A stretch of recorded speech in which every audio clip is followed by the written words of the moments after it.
Good afternoon, everybody, and welcome to this session on facial difference as a neglected equality issue. My name is Paul Wilden, and I'm one of your panelists on this afternoon's session. And I'm joined by my colleague here, Christian Hadjipateras, on this session around facial difference as a neglected equality issue. I have a role here as a trustee and board director for Face Equality International.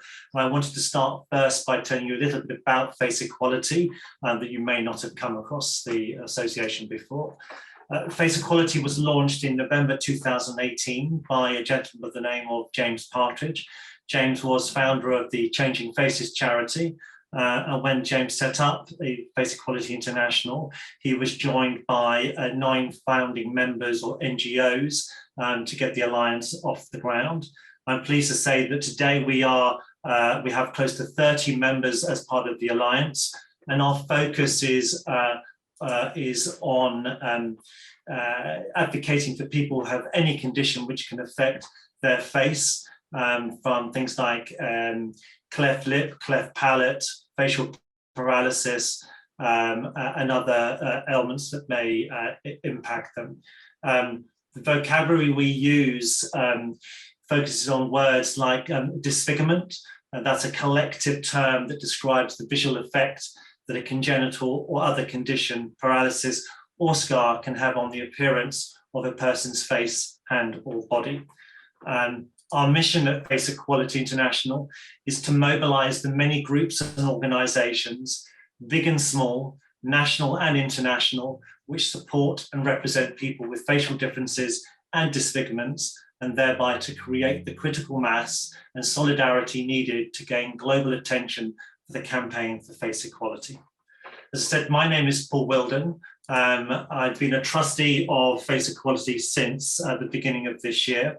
And my involvement in face equality is driven by my own personal journey. I was born with a condition known as microceratresia, which translates as little ear, and it affects boys more than girls, and it affects the right ear more than the left ear. So I tick both of those boxes. I also am profoundly deaf on my right side, which is a condition often associated with microceratresia. So please forgive me as I go through this session with Christian if I do need to ask Christian to repeat some of his questions if I'm still struggling to hear.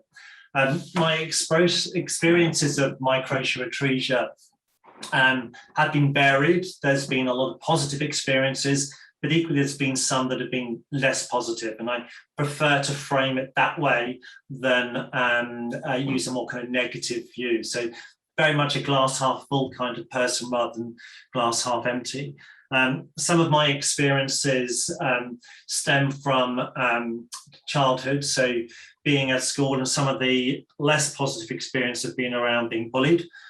So being caught in a neck brace on a school bus and having my hair pulled up over my ear so everybody could see my ear, point, laugh, joke, touch my ear, and generally embarrass me over my ear. 11 surgical procedures from birth through to adulthood.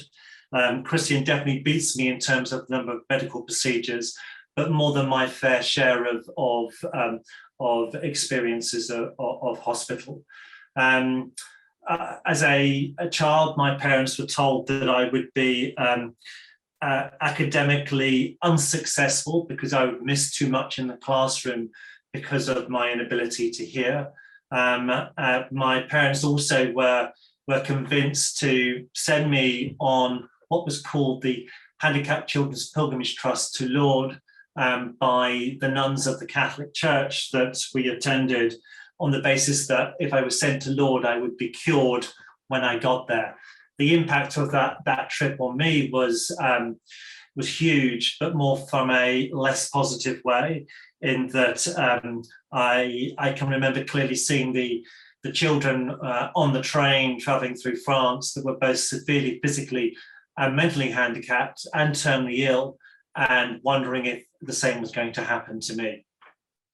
As a consequence of my experiences from childhood and even going into adulthood as well, I decided some 12 years ago that I needed to understand a little bit more about what caused my condition, the journey my parents went on when I was first born in terms of how they felt, and trying to kind of connect some dots in terms of my own experiences growing up with a facial difference, and those of others that have had sort of similar experiences.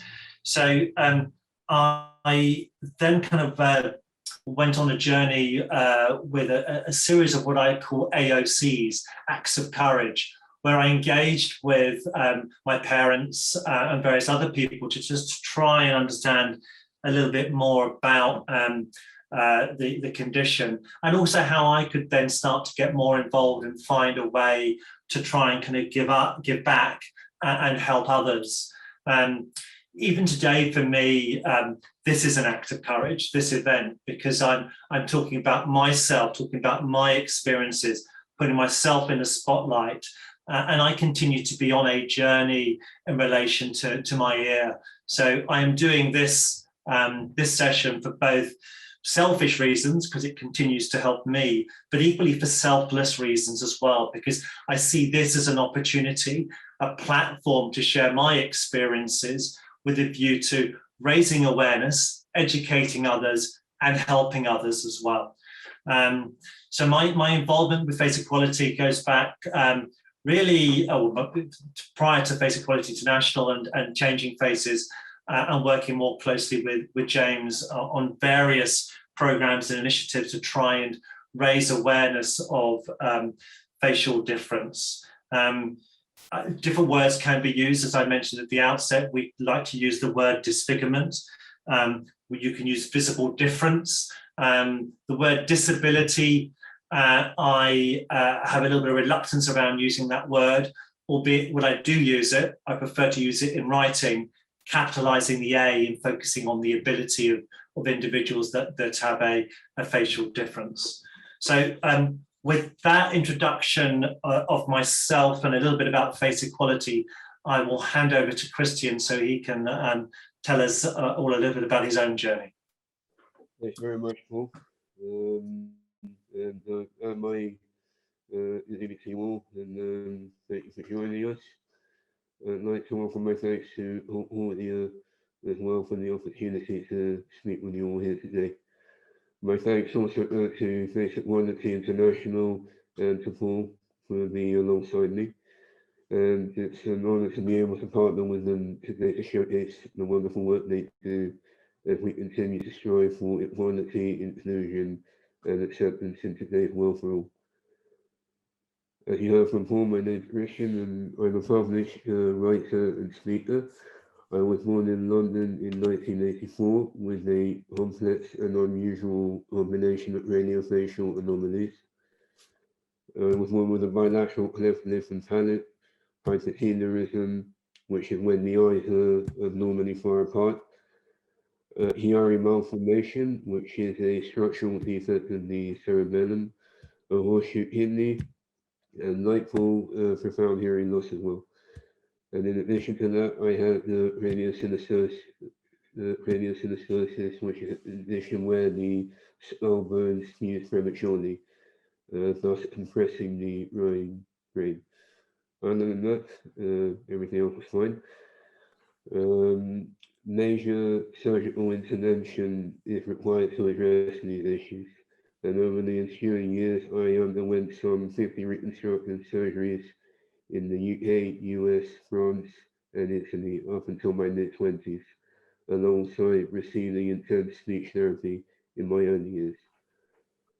After graduating from Southampton Solent University in 2009, I left London and spent a couple of years in LA in the film industry, before settling here in Athens, where my wife and I are now based. I've been a writer from a young age and have written extensively about my experiences of growing up with facial differences, specifically the psychological challenges it brought from dealing with certain comments I had to contend with in my childhood years, before transitioning through to an extremely difficult and challenging adolescence. I've also written about the challenges my parents, sister, and I faced as a family as I was growing up. even though we can always call upon our extended family and friends for emotional support. Organisations such as Face Equality were almost unheard of during my childhood, and so it made it difficult for us to relate to other families facing similar circumstances. Although my writing has been and remains a great way to share my experiences, I've always been determined to become a motivational speaker, not only to raise awareness, but also to help others with racial differences and to be a voice for them. My involvement with a Chicago-based organization a few years ago proved to be the catalyst for that, and I'm grateful to that organization for helping me to finally decide on sharing my experiences. Our presentation today focuses on the fact that facial differences remain a net inequality issue that Paul touched on. Although society has come a long way in terms of tolerance, inclusion and acceptance, the stark reality remains that those with facial differences still face discrimination today, whether it be in the workplace, the arts, or our everyday way of life. Thanks very much, and I'll now hand back to Paul as we delve into this further. Thanks very much, Christian. I also just wanted to add, just listening to you do your introduction, that for me personally, I continue to sort of challenge myself speaking about my experiences. And whilst I'm used to doing a fair amount of public speaking from a kind of formal career perspective, and I'm global head of capital markets for a major financial services company, this I find much harder. This is very, very important in terms of trying to get the message across, trying to get people to understand the importance of the journeys, the experiences that Christian and I and many, many other people have had, and ensuring that we then see the equity and the equality in terms of what we need to be as successful as the next man or woman. I mean, I've had the good fortune myself of, like Christian, traveling extensively. I've lived in Asia and I've lived in Australia. I've spent 14 years in a combination of Singapore and Hong Kong. Became involved in the Singapore Business Network on disability whilst I lived in Singapore. And one of the elements of that association, one of the focus of that association was about recognizing the journey around face equality and any form of visible difference starts at birth, starts in the home, and continues throughout life. So with that, I think we're now ready to move to the next slide, please. So when Christian and I were preparing for this session, and we were running through these slides, we kind of got to this slide, and clearly we both ticked the box in terms of congenital, because we were both born with a facial difference. We both, interestingly, have acquired scars because we both talked about the various surgical procedures that we've had through life. So we tick the first two boxes. And then Christian then sort of trumps me, because I think it's fair to say you can also tick the box with the third element of this slide. I am, yeah, because I also developed psoriasis in my sort of early 20s. And I think that may have actually been, I wouldn't say medical connection, but it could have been because I struggled to share what I was feeling as I was growing up. And I think in a way it was sort of a reaction to a lot of things that were coming out as I entered my 20s, and I felt more content with my life. Yeah. And I think you also agree with me that I think most of us wear our scars as a form of pride and almost a reminder of what what it took for us to get to where we are today.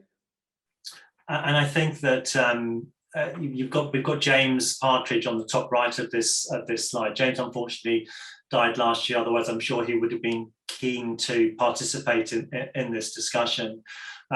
James has written a couple of books as part of his kind of role and focus on face equality.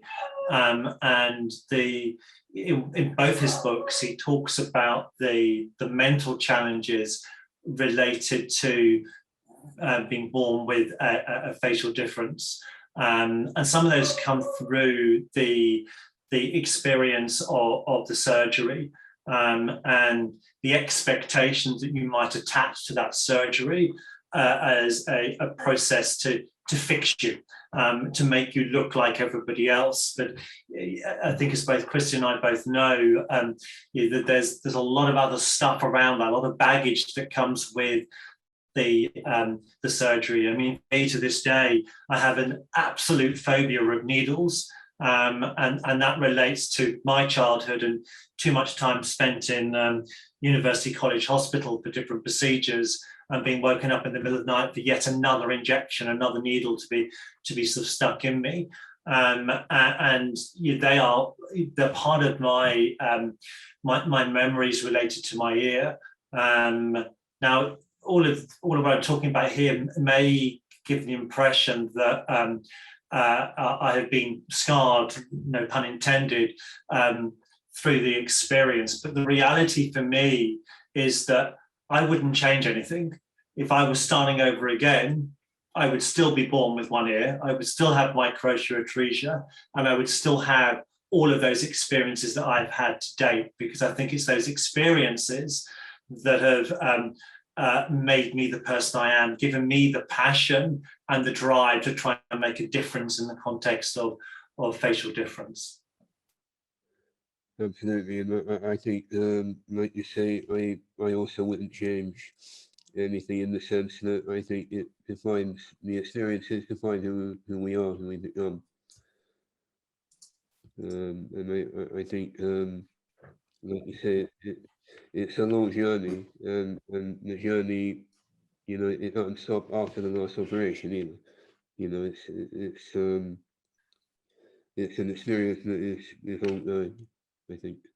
Yeah, and I think that journey continues in the form of sessions like this as well, where we share our experiences. We try to kind of educate people, raise awareness to some of the challenges, discrimination or otherwise, that are faced by people that have some form of visible difference.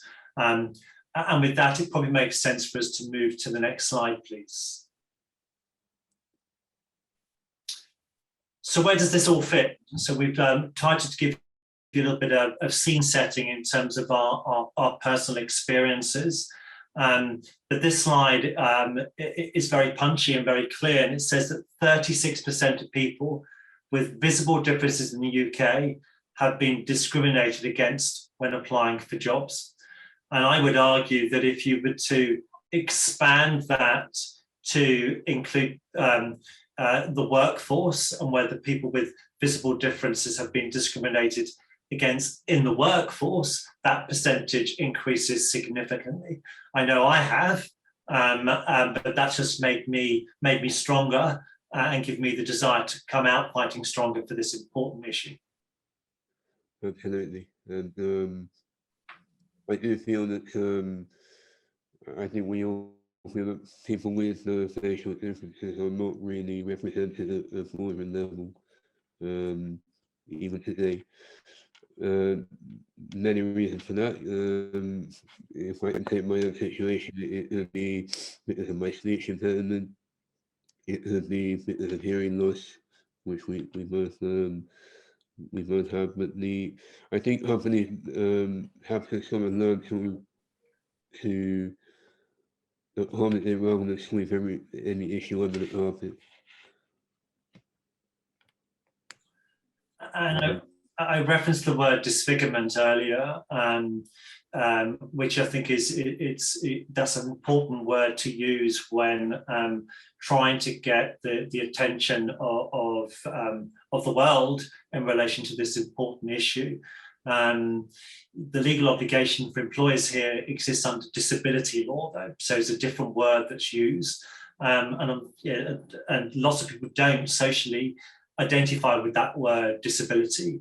I mean, earlier I talked about the fact that when I use this word, it tends to be when I'm writing something down, and I always make a point of capitalizing the A, because I want to focus on the ability of these individuals.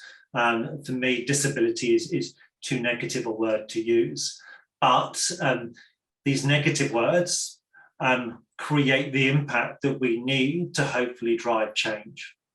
Absolutely. And I think like you touched on, the language that we use now becomes ever more important in this day and age. And talking about discrimination, I mean, an example I could give you a few years ago was when I was flying on an airline, and I had booked an emergency exit row seat, which I had done multiple times in the past.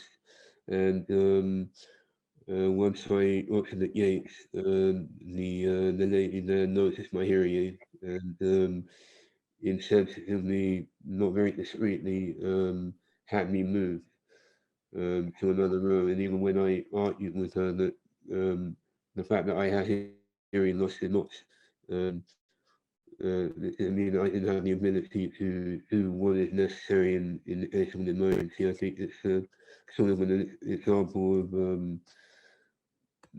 being an insensitive. Indeed, and I think that takes a lot of strength of character on your part to defend yourself and what you need. I mean, the reality is you shouldn't have to do that, but the reality is, unfortunately, you did.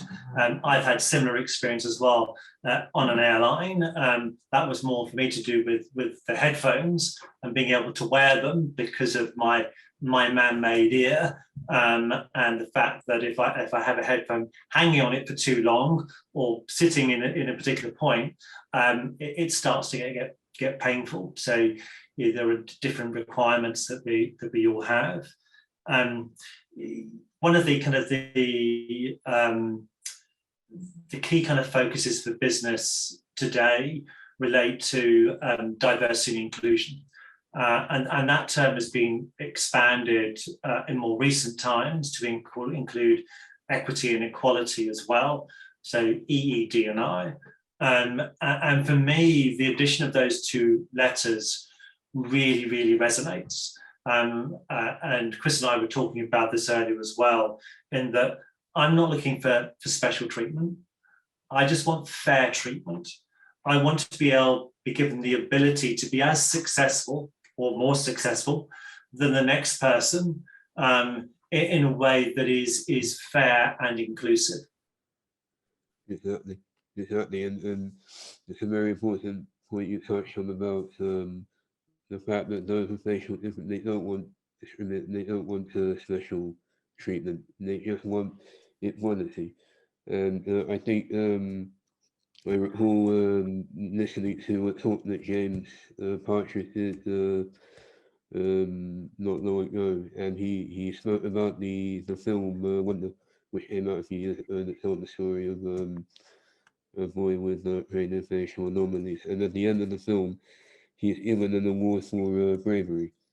And although that's very well intentioned, and that I think people miss the point that we want equality. We don't want special treatment. Absolutely, I think that's spot on. If we can move to the next slide, please. So the language. This is important. So disfigurement, I'll try not to read out the whole slide, but disfigurement is enshrined in law via the UK Equality Act and under disability legislation and the ADA in the USA. And there are different types of disfigurement or difference. You've got facial difference, you've got visible difference, which intends to indicate both facial and body, looking different, and ideally where possible, you should name the cause or the condition. So for me, I would say I have microatresia, and Christian's got various things that he could also reference when sort of describing his conditions. And I think we have a role as individuals that live with a visible difference to educate. So it's important that we talk about the conditions we have and the experiences we've had as a means to raise awareness and ensure there's an inclusive dialogue. You often find that people will talk to others about you rather than to you about your condition in a well-meaning way. So I can be out with a friend, with my husband, with my sibling, with my parents, and somebody will go and ask them, one of them, so what's the deal with Paul's ear? What happened? They'll be nervous about asking me directly. And you know, I would encourage people to ask. I think that as well as the language and the terminology evolving, so is the culture around that in terms of people's willingness and ability and level of comfort to ask questions and educate themselves. Absolutely, and I think it's very important that you know, people start to feel comfortable talking about it, and I think, you know, we have to up it, like you say, to you know, maybe to open the conversation, to explain, rather than, because like you know, I've had occasions where many people have gone to my wife or a friend of mine and said what happened, and I think it's, you know, it's very important that we all start feeling comfortable to talk about it, and as you say, to also raise awareness. As some people, you know, they hear facial difference, but they're unaware of, you know, how, you know, there are many varieties of it. So I think it's language does play a very important role, and I think it's important that we respect what people are comfortable with when it comes to descriptions about their appearance, about their gender, or whatever it may be. Indeed, well said. And if we can move to the next slide, please.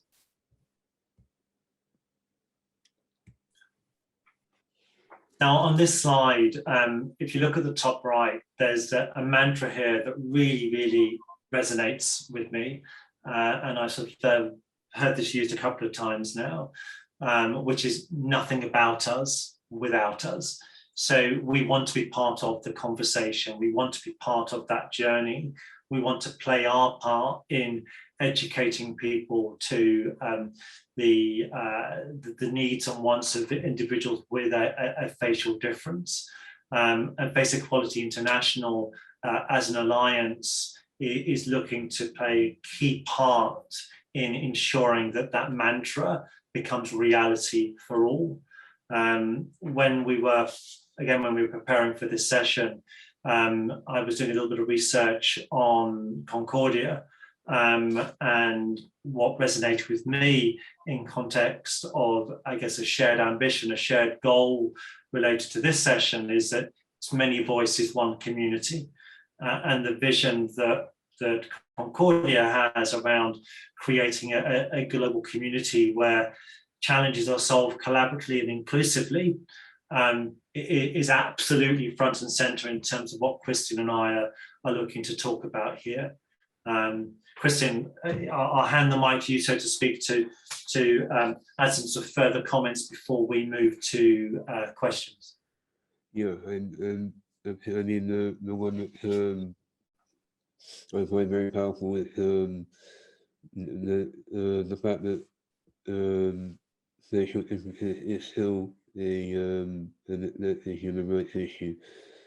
I think that, as I touched on earlier, when I was born, organizations such as Face Equality were really virtually non-existent.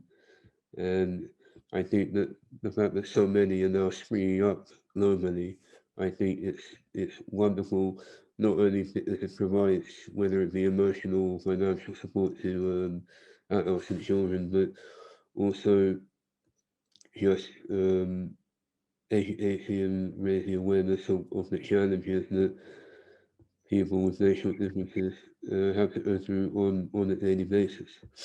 And I think that society, we have come a long way, but I do feel that there's still some way to go. And I can give you an example that when I first decided to delve into the speaking side of things, I had it in my mind that things were better for a 2-year-old baby with a cleft, for example. Things were better than they were when I was 2 years old. But then I happened to meet virtually a mother of 2 boys with left lips, and I was shocked by some of the experiences that she told me about being in the supermarket and just the comments, people asking questions in an insensitive way. And it did shock me in the sense that I thought that those sort of incidents were consigned to the past, and they're not. And I think that that's why organizations like this, one that you have such a huge influence on all of us now, and long may it continue. Agreed. And what I would ask of any and all of you listening to this session is to take our message home with you, take it to work with you, talk about it. If you can, share this presentation with people that express interest, because it continues to be a journey. Yes, there's been a lot of good work already being done, but there's a heck of a lot more that can and should be done and will be done if Christian and I have got anything to do with it. Absolutely. Very much so. So we're very happy now to go to questions.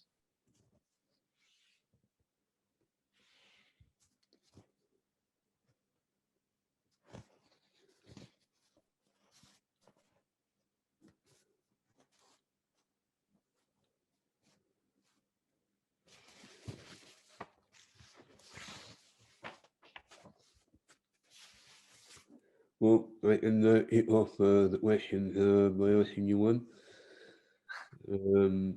If and I asked when you was there any point in your life when you finally felt sort of content with who you were and the direction your life was going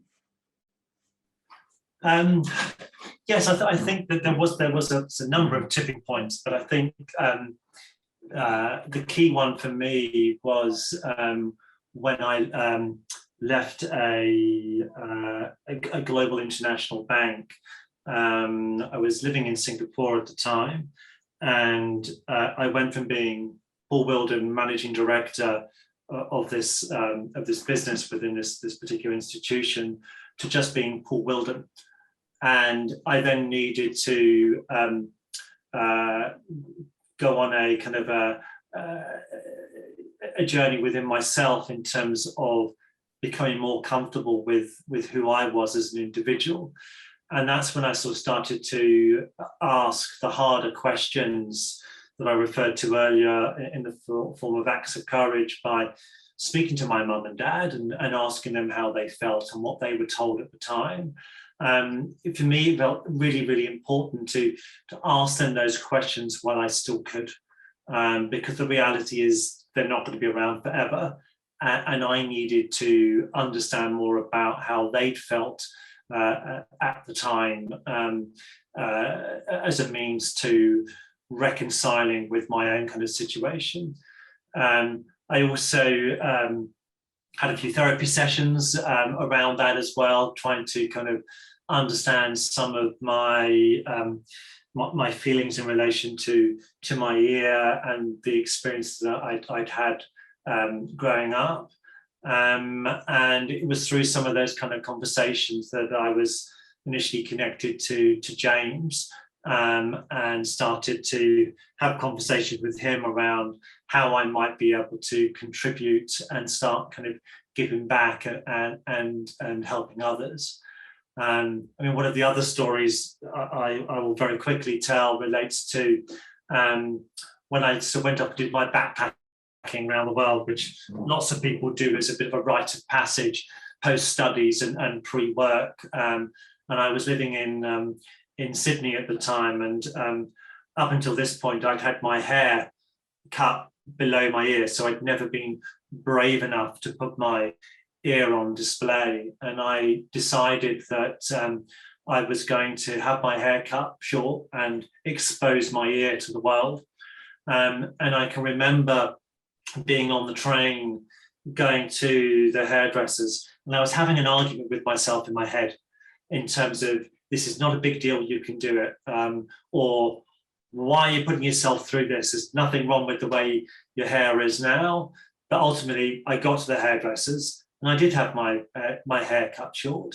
I can remember looking at the hairdresser and her conversation being a typical hairdresser client conversation, and her not picking up on the enormity of this event for me. At the time being almost angry or upset with her for not being sympathetic to that. I can remember leaving the hairdressers and being stood at the traffic lights and literally screening everybody to see if anybody was looking at me and giving me a wide berth. And nobody was, fortunately. So for me, that was a massive step. I was making myself vulnerable by putting my ear on display, but it was all, and everything I do around this, as I've said earlier in this session, is an act of courage. It's helping me on my own journey with my ear, which will continue for the rest of my life. Now, Christian, that's a very long answer to your question, and I shall ask you to answer the same question from your perspective. Well, I would say that I had two defining points in my life. I had my last major operation at 21, and I always had in my mind that once that was over, I could get on with the rest of my life. But when we got back from the operation was in LA, when we got back to London, I quickly realized how much I had to do internally, and how much how there was quite a lot of damage there, because I made the mistake of not opening up to my friends and family for so many years, and I still struggle to open up. So I realized that I had a lot of work to do myself, and that took up most of my 20s. And I moved to New York when I was about 25 after I graduated from LA, from Southampton. And I was there for about a year, and it was a miserable experience. I didn't settle at all well. And when I left, I came here to Athens, which turned out to be one of the most inspiring times of my life. For the first time, I enjoyed going out socially. I wasn't relying on family and friends who I'd known since childhood. And I think that sometimes you have to go through a rough time in order to get to the other side. And I believe that my New York experience was some of the lowest. And then things started getting better after that.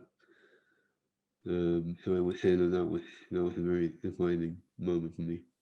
Indeed. And sorry, Christine, after you. I say that I think we all have, those of us with facial differences, we do have those moments, like you explained about your story at the hairdressers. Sometimes I feel quite conscious when I shave my beard, because my cleft is quite visible. But there's also a skin graft that I have right under my nose, which bothers me a bit. It's not exactly the same color as the rest of my face, and I managed to overcome that. So now if I shave my beard, I don't you know, I don't feel conscious of it. I do notice that I do get more stares without my beard, but I got to a point where I don't let it. I don't let it get to me. I think we both said the other day how sometimes we don't even notice staring if there is any. Indeed, Yeah. indeed. Well, look, I think we can probably look to wrap up here. Hopefully, all of you that have been listening have got something from out of Chris and I telling our personal stories, and also talking a little bit about the focus of Face Equality International.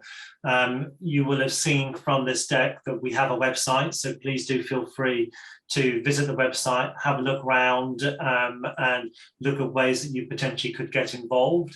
And equally, if the organisations or the companies that you work for you feel would benefit from Face Equality International coming along and presenting or sharing some of our experiences with you, we'd be very happy to do so. So with that, I will give you my thanks and pass to Christian for his closing comments as well. Yes, and just to echo Paul's comments about the Face Equality website, which has a lot of information on the wonderful work they do. And I do hope that you come away with this just with a bit more of an idea about the discrimination that is still out there. We have made progress, but there is still a long way to go. And you can also visit my website, which is my name, ChristianHadjipateras.com, and I'm also on Instagram as well. And I just want to thank you, Paul, for being alongside me today, and thank you to all of you as well for the opportunity. My pleasure. Thank you, Christian. Thank you, everybody. Thank you.